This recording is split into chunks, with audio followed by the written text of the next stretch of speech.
시청자 여러분 안녕하십니까. 전옥현 안보정론 심야방송 다시 시작하겠습니다. 지금 이제 새벽 1시입니다. 시청자 여러분, 아까 제가 검은 옷을 입었는데요, 혹시 불출마하는 거 아니냐 이렇게 어느 분이 댓글을 달았어요. 그건 아니고요. 그래서 지금 제가 다시 빨간 옷을 입었습니다. 예, 시청자 여러분들 저의 진로에 관해서 걱정을 많이 해주시는 것 같아서 고마운 측면도 있는데요, 사나이 대장부가 한번 칼을 뽑았으면 호박이라도 찔러야 되는 거 아니겠어요? 그리고 지금 현재 정부 여당의 여러 가지 독선과 오만에 찬 인사, 특히 검찰 인사, 검찰 조직 개편 문제, 이것은 민주주의 기본 원칙을 허무는 그야말로 엄청난 혁명적 조치라고 저는 생각합니다. 시청자 여러분들께서도 이번 검찰 인사와 조직 개편, 여러분들 지금까지 20, 30대는 뭐 인생이 짧지만 공부를 쭉 해오면서 대한민국 민주주의 역사를 배워왔겠죠. 그리고 기성세대와 이미 말할 필요도 없죠. 이 독재 정권 시대에도 이 정도보다 더 혹한 검찰에 대한 보복성 인사와 보복성 조직 개편, 여러분들 보신 적 있습니까? 이러한 보복성 인사와 조직 개편, 이러한 것을 검찰 개혁이라고 하는 이름을 걸고 밀어붙이고 있는데요, 우리 국민 여러분들께서 특히 우리 애국 세력 하나로 뭉쳐서 4월 15일 총선에서 끝내야 되겠습니다. 더 이상 우리 후손에게 이러한 짓밟히고 있는 대한민국 민주주의 현실을 눈으로 뜨고 볼 수 있도록 도와줘서는 되어서는 안 된다고 저도 생각합니다. 그런 입장에서 제가 외교안보 전문가라고 하는 검증된 그러한 사람이라고 제 스스로 자신있게 말씀을 드리고 싶은데요. 그래서 제가 안보 정론 무지개 중요하죠. 순수한 외교안보. 그러나 지금 검찰발 인사와 조직 개편은 대한민국 안보의 또 다른 한 축을 흔드는 것이다. 왜냐하면 수사의 가장 핵심적인 역할을 하는 검찰은 전 세계 어느 국가나 마찬가지 아니겠습니까? 그러나 대한민국 검찰은 그 안보의 핵심 축 중에서 국가보안법을 담당하고 있어요. 이 국정원, 검찰, 그 다음에 경찰 3개 기관이 있지만 가장 중요한 국정원의 대공 수사 기능은 지금 다 죽어 있어요. 그러다 보니까 마지막 남은 것이 이제 검찰의 대공 수사 역할인데 이것도 다 지금 죽어 넘어가게 생겼습니다. 그러다 보니까 이 검찰의 수사와 관련된 인사와 조직 개편, 안보 정론에 반드시 들어간다. 저는 그렇게 봅니다. 그렇기 때문에 이러한 정치 이슈 제가 계속해서 여러분들께 보도해드리고 있어요. 자, 지금 현재 진행되고 있는 추미애식 인사와 조직 개편, 그야말로 매일같이 쏟아져 나오는 대한민국의 가장 큰 이슈입니다. 이번 주에는요, 결국 지난주에 고위 간부에 대한 인사에 이어서 조직 개편을 단행하는 겁니다. 조직 개편의 목적은 현 정권을 향하는 수사, 3대 사건, 우리들 병원, 그 다음에 유재수 감찰부마, 울산시장 선거 개입, 조국 비리, 이러한 핵심 수사를 제대로 하지 못하게 하는 이 수사 방해 장치입니다. 절대 검찰 개혁 조치가 아니에요.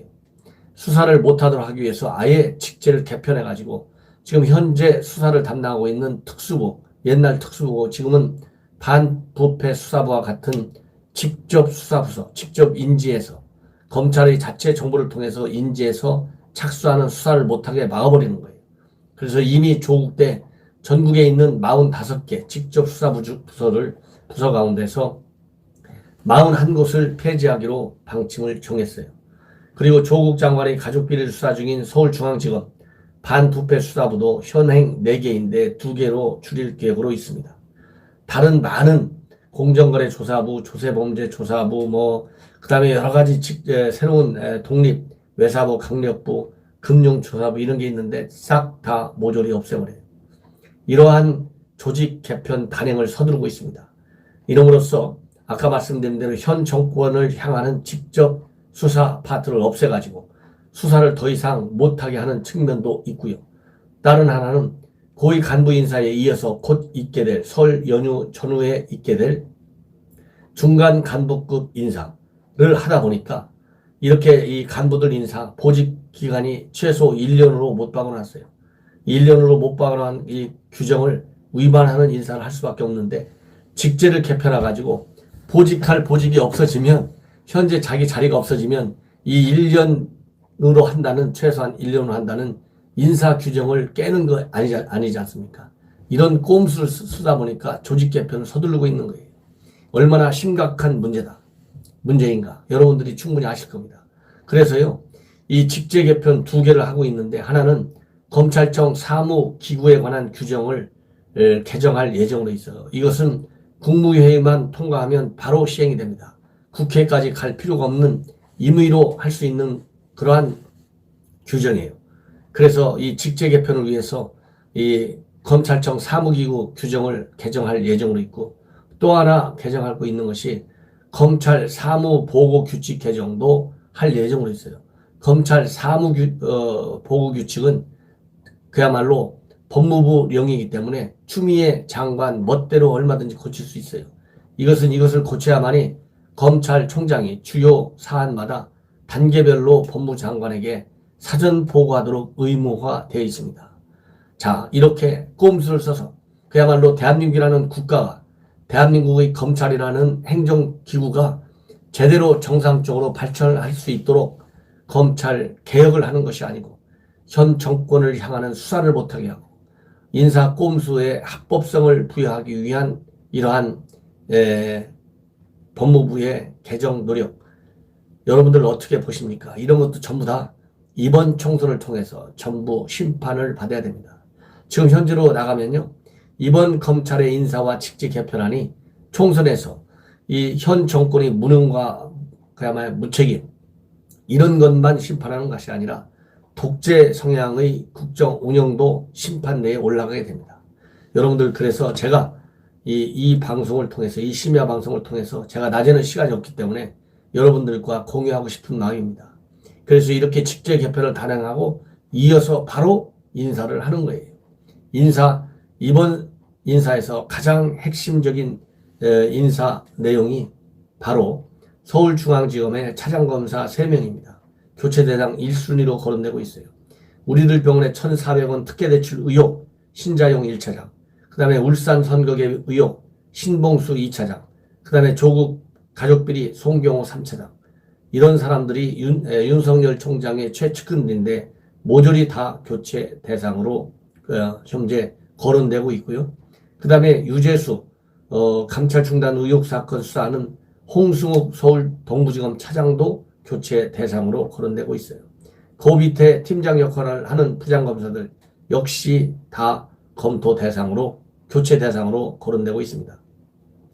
우리들 병원의 특혜 대출 사건을 수사하고 있는 중앙지검 박승대 형사 3부장, 울산시장 선거 사건 김태은 공공수사 2부장, 그 다음에 유재수 감찰부마 팀장, 서울 동부지검의 이정섭 형사 6부장, 이런 사람들이 교체 대상 1순위로 거론되고 있다고 합니다. 자, 직제 개편에 의한 중간 간부 인사 플러스 알파, 바로 윤석열 총장에 대한 징계 카드 여전히 살아있다.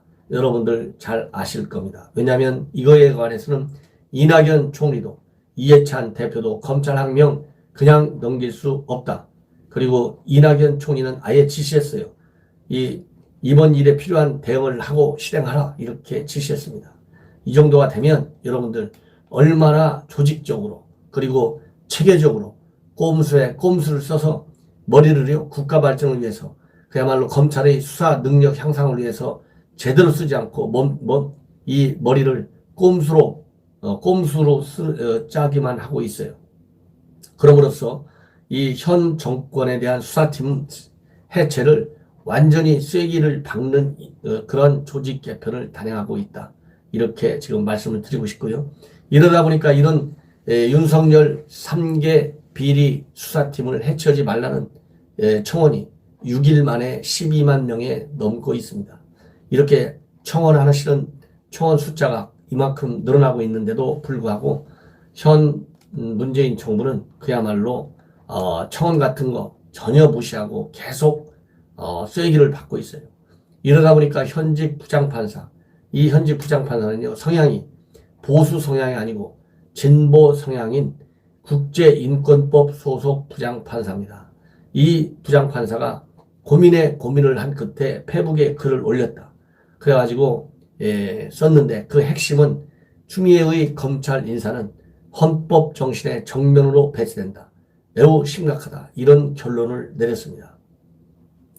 이 내용을 조금 자세하게 제가 여러분들께 말씀을 드리고 싶어요. 왜냐하면 이 현직 부장판사가 왜 헌법 정신에 위반된다고 하는지 법리 그 다음에 해석을 내놓았기 때문에 우리가 함께 공유하기 위해서는 그 논리를 같이 알아야 이제 좌파 성향의 국민들이 일제히 또 조국 수호했듯이 이 추미애식 검찰 인사와 조직 개편 또 수호하고 나서지 않겠습니까? 이걸 우리 애국 시민들이 막아내야 돼요. 그러려면 논리를 우리가 같이 알아야 되겠다. 이렇게 생각을 합니다.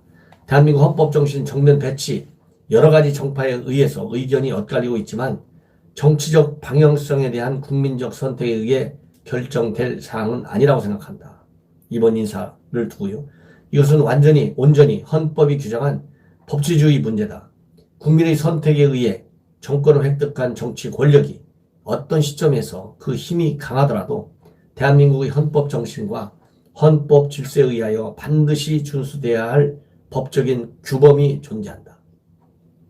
어떤 한 개인에게 충성을 다하는 맹신적인 사고방식은 시민의식에 입각한 민주주의 정신에 어긋난다는 점을 분명하게 말씀드린다. 국민적 합의에 의해 국회가 규정한 법을 어기는 사람은 지위 고하를 막론하고 법에 의하여 수사와 재판을 받는 가운데 합당한 처벌을 받는 것이 대한민국의 헌법 정신이다. 아무리 권력을 쥐고 있는 정권이라 하더라도 대한민국 법률이 정한 법 질서를 위반한 의혹이 있다면 그것에 대한 시시비비를 수사기관에 의하여 조사를 받고 그 진위를 법정에서 가리는 것이 대한민국 헌법에서 규정한 민주주의와 법치주의 정신이다. 새롭게 임명된 추미애 장관이 행한 검찰 조직에 대한 인사 발령은 대한민국 헌법 정신에 배치된다는 것이 내 자신 한 명의 판사로서 심사숙고 끝에 이른 결론이다. 대한민국의 현실에 대해 심각한 유감을 표하고자 한다.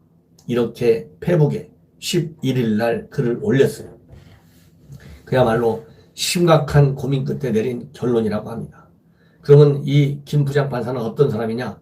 2014년도 9월 달에 원세훈 국정원장의 대선 개입 1심 판결 직후에 법원 내부망인 코트넷에 법치주의는 죽었다. 이런 글을 올린 바 있습니다. 그 당시 재판부가 원세훈 국정원장의 국정원법 위반 혐의는 인정을 하면서도 대선 개입 혐의는 무죄로 판단한 것을 두고 기록 위마다 이렇게 공개 비판했어요. 그래서 이 일 때문에 2개월간 정직을 받은 적이 있어요. 그리고 이 김 부장판사는 국제인권법 연구회 진보 성향의 연구 단체입니다. 거기에 이 김명수 현 대법원장도 국제인권법 연구회 소속이고 이 김명수 대법원장이 취임한 이후에 서울중앙지법으로 자리를 옮긴 말하자면 친여 성향의 판사예요.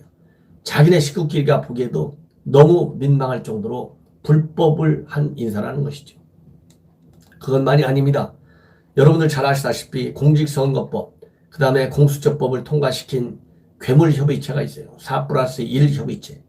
이 야합 세력들이 전부 다 집합해 있는 것이 4+1 협의체인데요. 4+1 협의체가 드디어 깨지고 있습니다. 이번 검찰 인사를 두고 깨지고 있어요.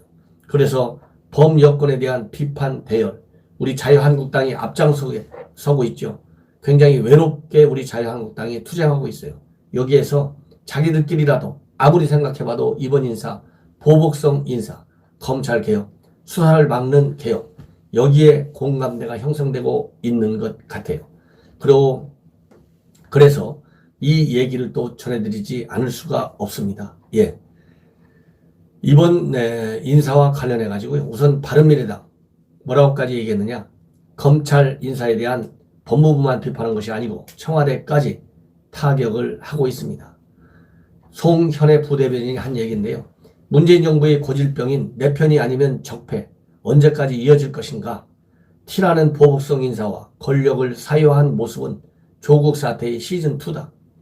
그 다음에 또 강신업 대변인은 대한민국 역사상 최초로 황제 대통령이 탄생했다. 청와대의 검찰 압수수색까지 비판하고 있습니다. 정의당과 민주평화당도 비판 대열에 동참하고 있어요. 심사정 대표 9일날 페이스북에서 전반적으로 옹호하는 글을 썼지만 무리한 절차적 문제로 검찰 장악 의도로 익힐 수 있다. 이렇게 얘기하고 있고요. 평화당은 대변인 논평에서 법무부와 검찰 간의 갈등이 힘겨루기로 진행돼서는 안 된다. 대통령이 임명한 두 수장의 조직 간 갈등이 조정되지 못한 채 확대되는 것은 사법 발전을 위해 결코 바람직하지 않다. 지금 이렇게 보고 있고요. 우리 자유한국당의 심재철 원내대표 이렇게 얘기하고 있습니다. 문재인 정권이 야만과 광기를 부려가지고 윤석열 학생이란 만행을 부리고 쫓아내기 위해 비열한 음모를 꾸미고 있다. 그리고 황교안 대표, 대통령이 검찰총장을 죽이고자 한다. 부정선거를 저지른 이 정권이 부정선거 수사팀을 해체하고자 한다. 지금 초유의 검찰 학살 사건이 자행되고 있다. 이렇게 얘기하고 있습니다. 주광덕 의원, 현 정권의 비리 차단을 위한 수요일 대학살이다. 그리고 새로운 보수당의 지상욱 대변인, 헌법을 파괴한 자에게 남은 것은 탄핵뿐이다. 예. 이렇게 해서 지금 정치권에서는 검찰 인사 파장이 반문연대의 촉매가 될 수 있다. 이런 관측이 나오고 있고요. 안철수가 정계 복귀하는데 어차피 안철수도 현 정권의 대척점에 설 것이 분명하고 결국 검찰 문제를 두고 민주당이 완전히 고립되는 형국으로 만들어질 수 있다. 이런 문제가 저는 판단을 합니다. 그래서 우리 자유한국당이 주축이 돼서 반문연대가 총선 국면에서 뜨게 되면 결국 여당은 이번 선거에서 폭망으로 끝날 수 있다. 이런 예측을 해봅니다. 시청자 여러분께서, 애국시민 여러분들께서 일제히 우리 자유한국당을 중심으로 대오를 단단히 다져 나가면서 총선에 임해야만 현 정부의 독재를 막을 수 있습니다. 저도 이러한 반독재 투쟁에 나설 수 있도록 저 방송을 사랑하시는, 그리고 애국시민 여러분들께서 제 지역구인 서쪽 앞 모든 반포동입니다. 고속버스 터미널 인근, 그리고 잠원동, 그 다음에 방배 본동과 1사동입니다.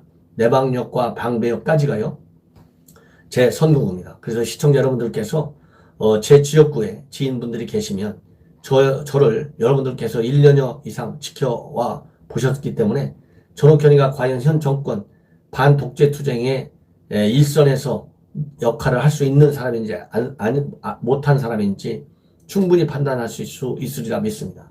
저에게 많은 지지와 성원을 보내주실 것을 다시 한번 부탁드리면서 오늘 밤 심야 방송을 마치겠습니다. 내일 아침에 다시 찾아뵙겠습니다. 대단히 감사합니다.